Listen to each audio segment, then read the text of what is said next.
I, 34F, have been married to James, 36M, for 12 years. We have a daughter, Helen, 10F. My story goes back to when I lost my parents in a car accident at 18. My brother Robert, 32M, was only 16 then. With no close relatives willing to take us in, I became his legal guardian. I dropped out of college where I had just started my freshman year and took 2 jobs, one at a diner during the day and another at a convenience store at night. We struggled, but I made sure Robert finished high school and even went to college. Robert has always been protective of me, probably because he saw how much I sacrificed for him. I practically lived on coffee and 4 hours of sleep for years to make sure he had everything he needed. He would try to help by doing odd jobs after school, but I wanted him to focus on his studies. I met James when I was 22 at the diner where I still worked. He was a regular customer, always ordering the same breakfast, black coffee and blueberry pancakes. He was a junior associate at a prestigious law firm, charming and successful. He would leave generous tips and always had a kind word for everyone. After 2 months of daily visits, he finally asked me out. Robert was instantly suspicious when I introduced them. James seemed perfect, too perfect, according to Robert. He pointed out how James would subtly put down my job, suggesting I could do better if I went back to school. But James would then say he liked me just as I was. Robert said this was manipulative, but I was too smitten to see it. We got married after 2 years of dating. Robert was my man of honor, though he later told me he almost objected during the ceremony. He noticed how James had gradually isolated me from my few friends, always finding subtle faults with them. But I defended James, saying he was just looking out for me. The early years of marriage were good. James encouraged me to take a part-time office job at his law firm, though he was clear he didn't want me going back to college. He said one career-focused person in the family was enough. When Helen was born, he insisted I quit to be a full-time mom. I agreed, thinking it was best for our daughter. Over the years, Robert maintained a close relationship with Helen and me, but kept his distance from James. He would take Helen out every weekend, teaching her to ride a bike, helping with her math homework, and being the fun uncle she adored. James would make passive-aggressive comments about Robert trying to play dad, but never directly confronted him. Last month, Robert's behavior changed. He started calling more frequently, asking detailed questions about James' schedule. He wanted to know if James really worked late every Thursday and Friday, if he actually had weekend conferences, and if I ever checked his credit card statements. I found his questions odd but assumed he was being overprotective as usual. James had been working longer hours at his firm, saying they had a major corporate case. He would come home late smelling of cologne, which he explained was from client meetings at upscale restaurants. I noticed new charges at high-end stores on our credit card, but he said they were gifts for clients. I trusted him completely. On Christmas Day, we hosted dinner at our house. Robert arrived early to help me cook, though he seemed tense. James texted that he had to stop by the office first to handle an emergency. When he finally arrived 3 hours late, Robert was already agitated. As James walked in wearing a new suit I had never seen, Robert confronted him in front of everyone, my in-laws, Helen, and some close family friends. He pulled out his phone and showed us dozens of pictures. James entering a hotel with a young woman. James kissing her in his car. James shopping with her at the same stores where he claimed to buy client gifts. Robert explained that his college friend had seen James with this woman multiple times at restaurants across town. Concerned, Robert hired a private investigator who tracked James for a month, documenting his affair in detail. James tried denying it at first, claiming the woman was a client. But when Robert played an audio recording of them in the hotel lobby clearly being intimate, James' facade cracked. He admitted to a 6-month affair with his colleague Angela, but claimed it meant nothing. Helen, who had been quietly watching everything unfold, burst into tears and ran to her room. I stood frozen, unable to process what was happening. Robert lost control and punched James, knocking him into our Christmas tree. My father-in-law tried to restrain Robert while my mother-in-law started screaming that I needed to control my violent brother. My in-laws quickly shifted to damage control mode. They said all successful men occasionally strayed, and I should be mature about it. My mother-in-law reminded me how lucky I was that James had married a waitress with no degree and given me a good life. She said I owed it to Helen to keep our family together. This enraged Robert further. He revealed that James had done this before. 3 years ago, Robert had suspected James was having an affair with another lawyer at his firm, but couldn't prove it. He had seen them together multiple times, but James always had excuses. When Robert tried to tell me then, James convinced me my brother was jealous of our success and trying to cause problems. James kept apologizing, saying Angela meant nothing and he would end it immediately. He blamed work stress, said he felt neglected because I focused too much on Helen, then switched to saying he would do anything to save our marriage. His parents nodded along, telling me to think of how divorce would hurt Helen.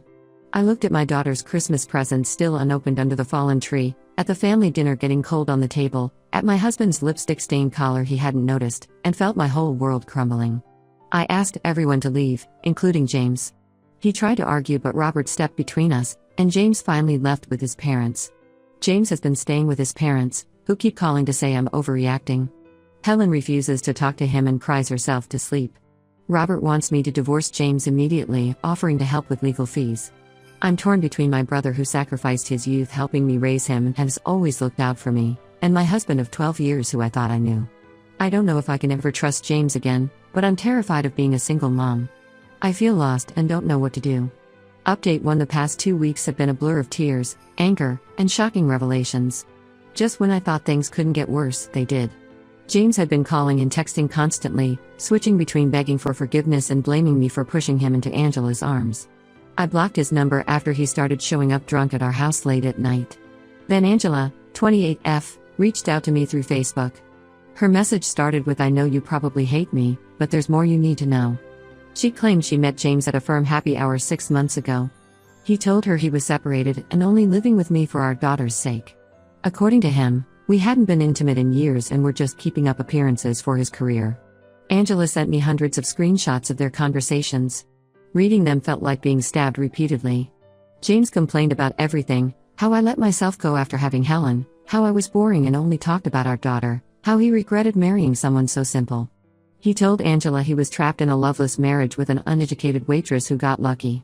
In their messages, James and Angela planned elaborate vacations using our savings.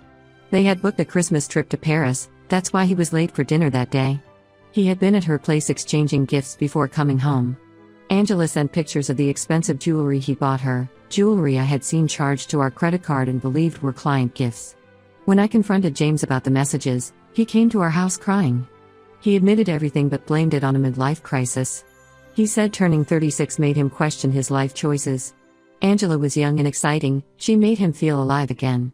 Then he dropped another bombshell: he had emptied our joint savings account of $45,000 over the past 6 months. I felt sick remembering how he discouraged me from checking our online banking, saying he had it under control. He spent our savings on hotels, gifts, and weekend trips with Angela. Money I had contributed to from my small inheritance when my parents died, money we were saving for Helen's college. That's when his facade finally cracked completely. Angela wasn't his first affair. There was Lisa, the paralegal from 3 years ago that Robert suspected. Before her was Michelle, a client's wife. And Karen, a junior associate who transferred firms. Each time he swore they meant nothing, just physical relationships during stressful periods at work. I called Robert crying after James left. He came over immediately and hugged me while I broke down. For years, he had tried to warn me about James' behavior, the late nights, the business trips that didn't match his court schedule, the way he flirted with younger women at firm parties. I had dismissed all of Robert's concerns, even accused him of trying to ruin my marriage out of jealousy. I contacted a divorce lawyer the next day. When James found out, his parents showed up unannounced at our house. They brought Helen an iPad and designer clothes, telling her that mommy is being unreasonable and daddy made a mistake but he loves us.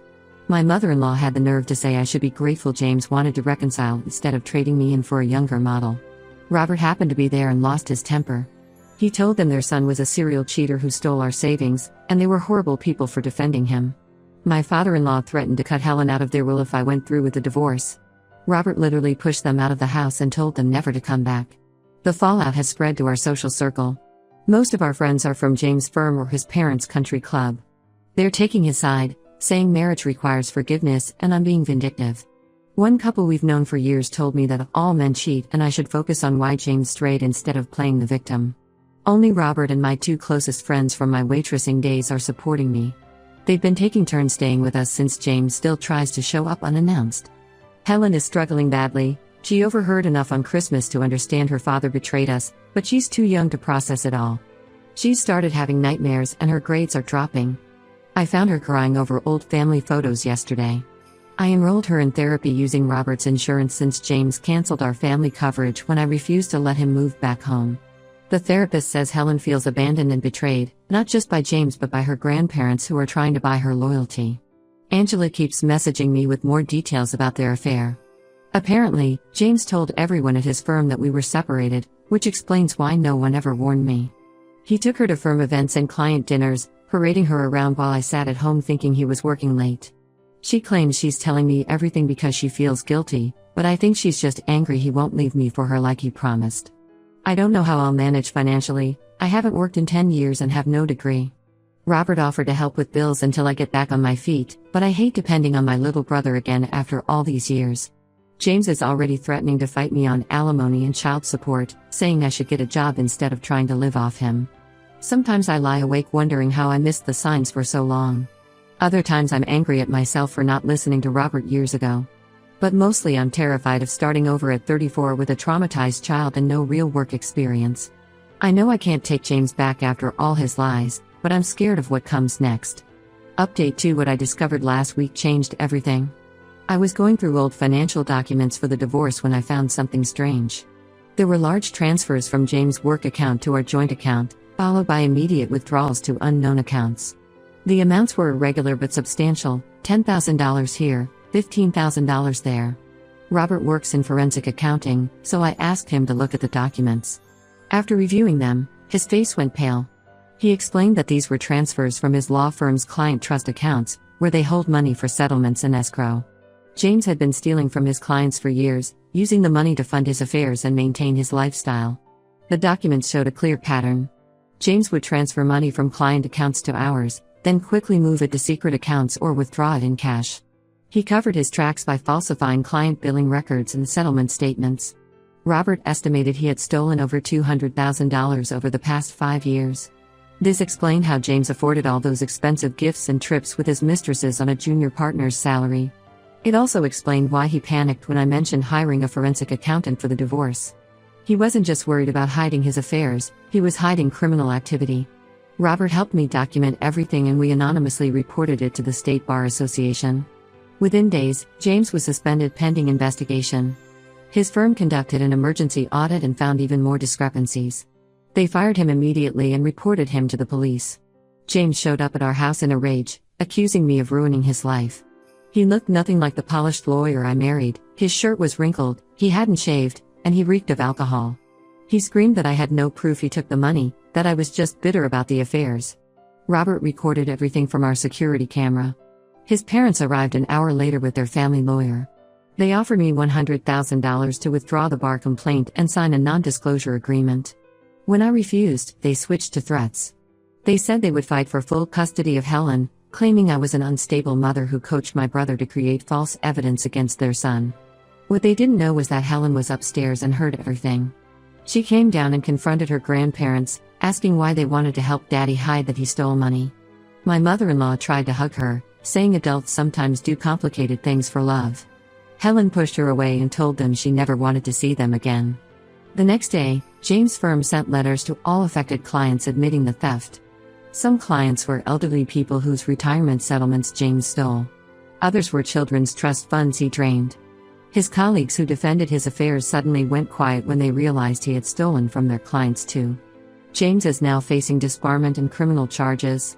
His lawyer advised him to take a plea deal, but his parents are pushing him to fight the charges. They're more worried about their reputation at the country club than the people their son stole from. My mother-in-law had the nerve to send Helen a letter blaming me for destroying our family by reporting James instead of handling it privately. Helen has stopped asking to see James. She told her therapist she's angry that he stole money meant for other kids. When he tried calling her, she refused to talk to him. He blamed me for turning her against him, but she told him she had heard enough herself to know what kind of person he is. Some mutual friends have started reaching out to apologize. They admit they dismissed the affairs because James was so respected at work. Now they see he was living a complete lie. One friend confessed she had suspected something was wrong with the firm's accounts but didn't want to believe James could do something so unethical. Robert says I should feel vindicated that everyone finally sees James for who he really is. But mostly I feel foolish for not seeing it myself sooner. All those expensive gifts, the lavish trips with his mistresses, the way he always handled the finances, the signs were there. I just didn't want to see them. The divorce proceedings have accelerated given the criminal charges.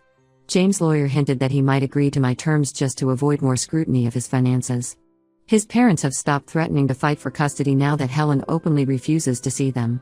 Their perfect family image is shattered and they're more concerned with damage control than actually helping their son face consequences. Update 3: The last 6 months have brought major changes to our lives. The divorce was finalized faster than expected because James took a plea deal. He's been disbarred and is serving a 3-year sentence for theft and fraud. His parents finally stopped harassing us after the sentencing, though I heard they've moved to Florida to escape the local gossip. Angela reached out one last time to tell me James had promised to marry her once his divorce was final. She was shocked to discover he had spent her money too. Apparently, he convinced her to invest in a fake real estate project. When his accounts were frozen during the investigation, she realized the money was gone. She's now one of many victims named in the criminal case against him. Helen sees James once a month at the prison, but only because she chose to. Her therapist helped her understand that she can love her father while disapproving of his actions. She's doing better in school now and has started playing soccer again. The nightmares have mostly stopped. Robert bought the house next door to us when it went up for sale. He says it's a good investment, but I know he did it to help us feel safer. He's been amazing through everything, helping Helen with homework, teaching her to change bike tires, being there when she needs to talk about James. Most of our old friends disappeared after James' arrest, but the few who stood by us have become like family. My former manager at the diner offered me my old job back while I take classes. I started community college last month to finally finish my degree. Helen tells everyone how her mom is in college too, and seeing her proud of me instead of embarrassed means everything. James' firm offered settlements to his victims, which means they know about his crimes but can't discuss them publicly. Several of his former colleagues have apologized to me. One partner admitted they had concerns about James' expense reports for years but looked the other way because he brought in big clients. His parents made one last attempt at reconciliation, sending Helen a guilt-ripping letter about forgiveness and family loyalty. She wrote back telling them real family doesn't help cover up crimes or try to blame innocent people. I've never been prouder of her strength. The house next door to Robert's is for sale now. The realtor mentioned James' old mistress Lisa lives nearby with her husband, the same Lisa from his first affair that Robert had warned me about. Apparently, she tried reaching out to James in prison but he refused to see her. Guess she's not so special anymore either. I've stopped feeling embarrassed about how long I stayed blind to James' lies. Some people still say I should have worked harder to save my marriage, that Helen needs her father. But I know we're better off without his constant deception. Helen has Robert as a positive male role model, and I'm finally living honestly instead of maintaining James' perfect family facade. Last week, I ran into my mother-in-law at the grocery store. She looked old and tired, nothing like the polished society woman who used to criticize my housekeeping. She tried to avoid me but Helen walked right up and asked if she was still helping bad people hide their crimes. My former mother-in-law left her card and hurried out. Helen just shrugged and said she likes our new family better anyway. We're not fully healed, but we're getting there. Some days are harder than others, but at least we're facing them with honesty. James can keep his lies and his prison sentence. Helen and I have built something real and strong, and that's worth more than any fake perfect life.